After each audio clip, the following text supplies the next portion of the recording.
Hi folks, John Cordisco here with the much anticipated FIDE World Candidates Final Tournament currently being played in Russia. 8 great players, 3 former world champions. It's going to be a great match. The winner of this match plays Magnus Carlsen for the World Championship. Don't miss any of this action. Hi folks, John Cordisco back again with another great chess video for you. Well, here we are, the Candidates Final 2014. What a great field. Great field. 3 ex-world champions, Topalov, Kramnik, and Anand, along with Aronian, Karyakin, and there's others as well. Top players in the world. I'm just disappointed my buddy Nakamura isn't there, but oh well. He'll be in the next cycle, I'm sure. Vishy, I'm going to ruin the game already for you, but it's okay. Vishy draws, first blood, round 1.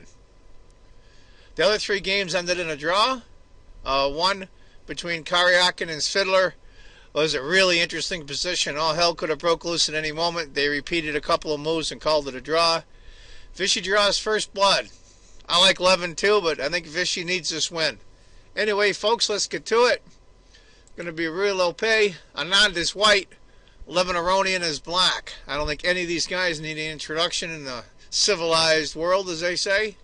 E5, knight F. We'll go through this. Anti-martial system. Castles. H3, bishop. We're just going to go through the opening here. It's the usual stuff. Knight takes, rook takes. Okay, here we are. Tiny advantage for white. These guys have seen this and played it a million times. I know Aronian's played this a million times. Knight goes back to F6 for Aronian. Rook back to E1. One wasted a tempo, kind of, and another one wasted a tempo, so they're even. Rook A to E8. This is all stuff we've seen a lot of times. The knight goes back, goes to F3, I should say. Bishop D6. That's a good spot for that bishop. They both had the bishop pair. Let's see how it works out. Bishop E3 for Anand. Rook E7. Aronian doubles up on the E file. C3.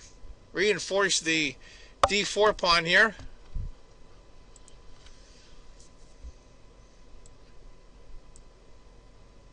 H6. It's probably to stop the very annoying bishop here with a pin against the rook.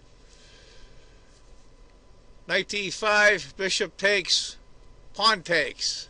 And this was an opportunity here for Aronian to trade queens. He grabbed the pawn instead. Queen takes, knight takes. Less than a half-point advantage for white. These guys have played this a million times. I'm sure they've seen this position. But I got to tell you right here, it's difficult for black. Those 2 bishops, and we always talk about the bishop pair, but those 2 bishops are really, really, really strong. You have this one bearing down the king side. This one can go here at any moment, bearing down. I like white a lot. It's good. It's hard to play. It's harder to play black right here. It really is. I'm not saying black is lost by any means. It's just harder to play. Great move by Vishy. Get that extremely annoying pin with the double rooks so you can move the bishop and at the same time pick up a tempo by hitting the knight. The knight goes to F6. C4. What to do, what to do. Now, I watched this game. You can see it on YouTube on the FIDE channel, and I watched it on a tape delay, we'll call it, but it was live to me. And this is where Levin Aronian took a half an hour for this move. Now the funny part is the top 3 choices of the computer are rook 5 to E7, rook to C8 to guard the C pawn, and bishop E4. And Levin went C6. Didn't drop his score down very much, but surprising that it wasn't even one of the top 3 selections. Now this hems in this light squared bishop pretty good, I gotta say. But he'll be active later. It solves some problems for him. That pawn on c4 is very annoying for him. Rook a to c1. Vishy puts it on the perfect spot. Rook comes down. a4. Vishy's trying to open it up. Pawn takes, bishop takes. Now, that was probably the worst, the best of the evils Levin had to choose from. These two pawns are isolated. This bishop's kind of hemmed in. But that's just temporary. These guys are world-class players. He's not looking to win this game, of course, now. He's just looking to hold on for a draw. Knight to d5. And then the bishop hits the rook. Rook d4. f3.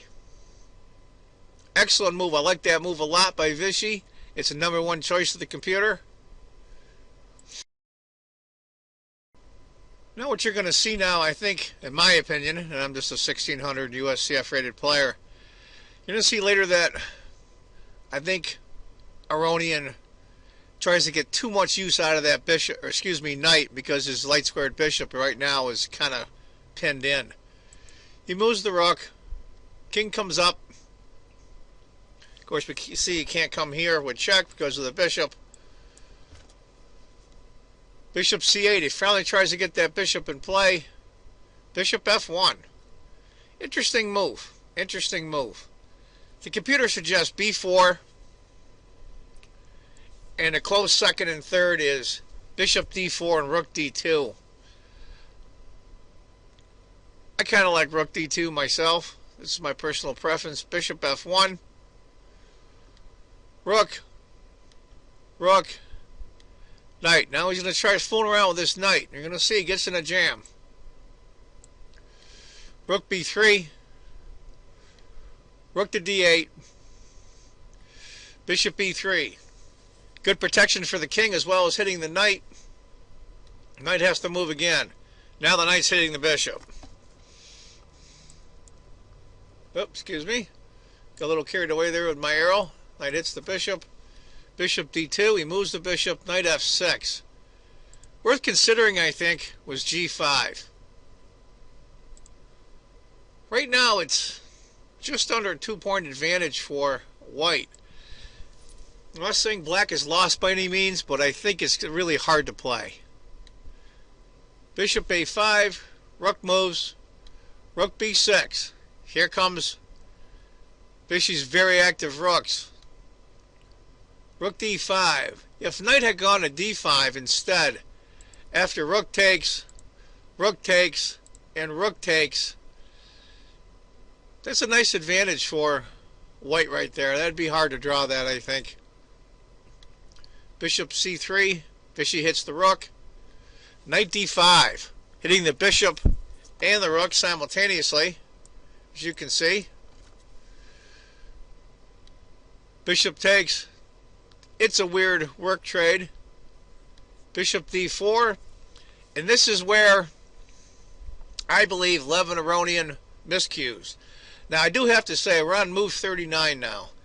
In the last several moves, Levin had less than a couple of minutes. And I remember watching the video. At this point, Levin has seconds left.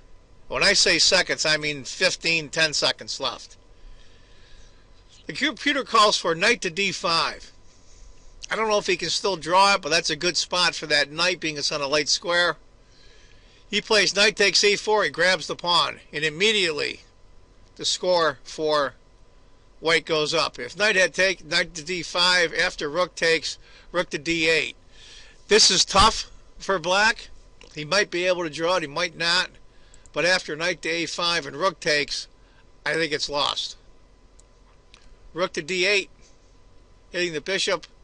Rook to c4, hitting the knight and protecting the bishop. Bishop d7, protecting the knight. b3. Bishop. Rook b4. Knight to b2. What else?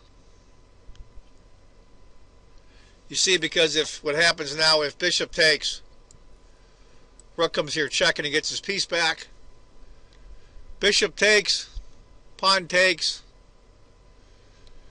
King to e3. Rook to e8 check. King to d2. Rook to d8. And king to c3. And this is where Aronian, number 2 rated player in the world, highest rated player here in the candidates final, resigns. Tough game for Levin. Congrats to Vishy and Anand after his very disappointing showing against Carlson in the World Championship when he lost his title. Levin maybe lost his nerve. I'm not sure. I know he has that problem sometimes. He did in the last candidates. But kudos to Vishy. We'll see what happens in the next round. Anyway, folks, that's the game for today. First blood drawn in the candidates final 2014. I want you all to remember, if you think chess is just a game, you're not playing it right. Take care, folks. Bye-bye.